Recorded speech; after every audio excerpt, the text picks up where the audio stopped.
Islam dan ketaatan kepada pimpinan.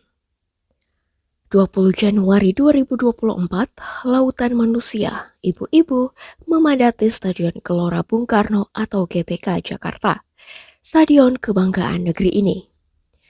Ibu-ibu yang tergabung di dalam organisasi Muslimat NU berdatangan dari seluruh penjuru negeri.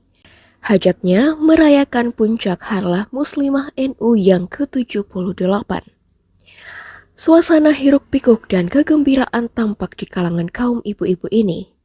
Diperkirakan peserta harlah yang hadir memadati GBK sekitar 150.000 orang. Mars NU, Ya Lal Waton, bergemuruh, ekspresi kecintaan terhadap tanah air, hubbul waton minal iman, mencintai tanah air adalah bagian dari iman. Berbagai pidato mengiringi perhelatan akbar ini. Menarik, pidato yang disampaikan Rais Am PBNU, Kyai Haji Miftahul Ahyar, pengasuh pondok pesantren Miftahus Sunnah ini mengemukakan pentingnya ketaatan kepada pimpinan, baik pimpinan organisasi maupun pimpinan tertinggi di negeri ini. Pidato yang disampaikan Kyai Haji Miftahul Ahyar ini sangat penting dan urgen di tengah hembusan arus wacana pemakzulan pimpinan tertinggi negeri ini. Rais Am PBNU menyampaikan, walaupun yang memimpin kalian adalah Abdun Habishum atau budak Habish dari Ethiopia, rambutnya yang ikal bagaikan buah anggur atau kismis, kalau itu memang sudah disepakati sebagai pemimpin kalian, berikan ketaatan. Penyampaian Kyai Miftahul Ahyar itu berdasarkan hadis Rasulullah SAW. Beliau juga mengungkapkan bahwa ketaatan kepada pemimpin termasuk pimpinan NU bukan karena pemimpin ingin disembah. Namun ketaatan ini merupakan modal dan tanda kader-kader NU. Kyai Miftahul juga mengingatkan warga NU untuk tidak menghina presiden dan wakil presiden. Ia menegaskan Allah Subhanahu wa Ta'ala akan memberikan manusia yang memuliakan para pemimpin dengan kemuliaan. Pidato Rais Am PBNU ini sangat penting di tengah gonjang-ganjing yang menerpa pemimpin negeri ini. Bahkan sejak lama, pimpinan negara ini kerap mendapatkan cemooh dan penghinaan dari sejumlah kalangan yang memang sejak lama tidak menyukai pemimpin yang dipilih rakyat ini. Kebiasaan mencemooh, menghina, dan tidak taat kepada pemimpin negara ini dikhawatirkan akan menjadi presiden di kemudian hari. Memang rasa suka dan tidak suka terhadap pimpinan negara ini merupakan sesuatu yang wajar saja. Tetapi ketidaksukaan ini jangan sampai menyalahi dan menyelisih kesepakatan awal bangsa ini di dalam pemilihan dan pengangkatan kepala negara. Ironisnya, jika rasa tidak suka ini kemudian berakibat kepada upaya menciptakan ketidakstabilan sosial, caranya tentu menebarkan ketidakpercayaan dan meruntuhkan sendi-sendi kehidupan berbangsa dan bernegara. Dalam konteks semacam ini, umat Islam perlu kembali menelisik lebih dalam ajaran agamanya, khususnya fikih ketatanegaraan berkenan ketaatan kepada pemimpin negara. Sejak lama teks keagamaan kita dan bahkan para ulama memberikan penerangan mengenai pentingnya taat kepada pemimpin. Kedudukan seorang pemimpin dalam Islam sangatlah penting, bahkan keberadaannya fardu kifayah, di mana setiap manusia akan berdosa apabila tidak adanya seorang pemimpin pun dan pembebanan hukum tersebut terbebas, manakala salah seorang dari umat telah terpilih menjadi pemimpin.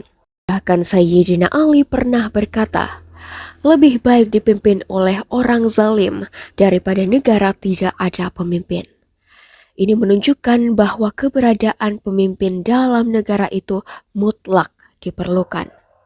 Pemimpin yang ditaati dalam konteks kemodernan saat ini.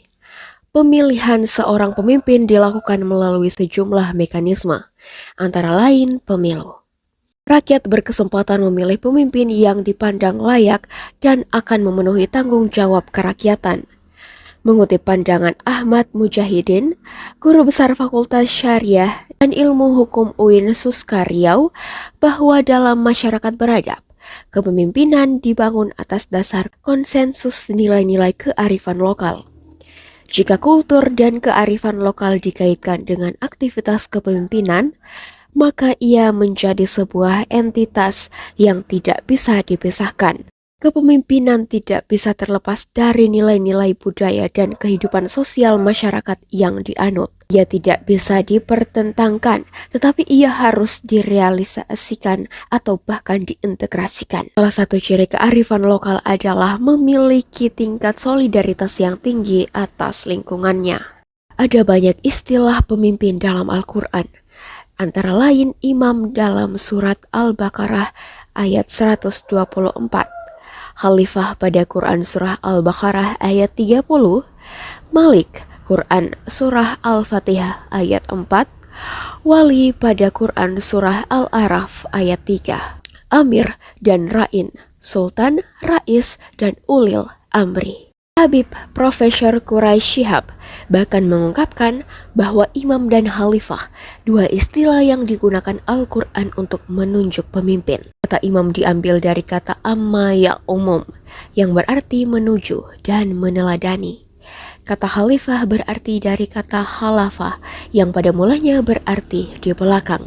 Kata khalifah sering diartikan pengganti, karena yang menggantikan selalu berada di belakang atau datang sesudah yang digantikan. Dalam konteks itu, maka Islam sebagai agama universal yang melibatkan setiap aspek kehidupan telah memberikan pedoman yang jelas terkait tata cara hidup berdasarkan nilai-nilai etika dan moral. Salah satu aspek penting yang ditekan dalam ajaran Islam adalah ketaatan kepada pimpinan negara. Pemimpin negara dalam perspektif Islam dianggap sebagai otoritas yang memiliki tanggung jawab besar dalam memastikan keadilan, kesejahteraan, dan keamanan bagi rakyatnya. Dalam konteks ini, ketaatan kepada pimpinan negara bukan hanya sebuah kewajiban, tetapi juga mencerminkan prinsip-prinsip ajaran agama yang mengatur hubungan antara individu dan pemerintah.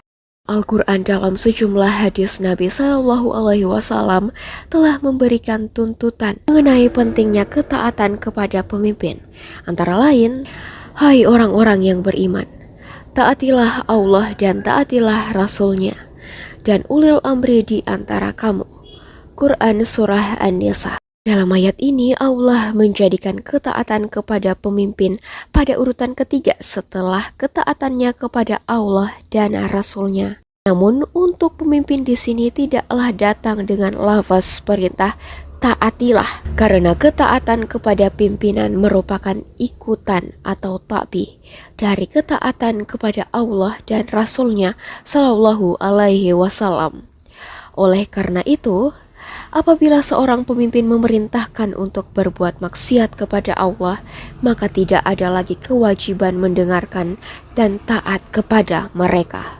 Bahkan di dalam hadis Nabi dari Huzaifah bin Al-Yaman, Rasulullah SAW bersabda, nanti setelah aku akan ada seorang pemimpin yang tidak dapat petunjukku dalam ilmu dan tidak ada pula melaksanakan sunnahku dalam amal. Nanti akan ada di tengah-tengah mereka orang-orang yang hatinya adalah hati setan, namun jasadnya adalah jasad manusia.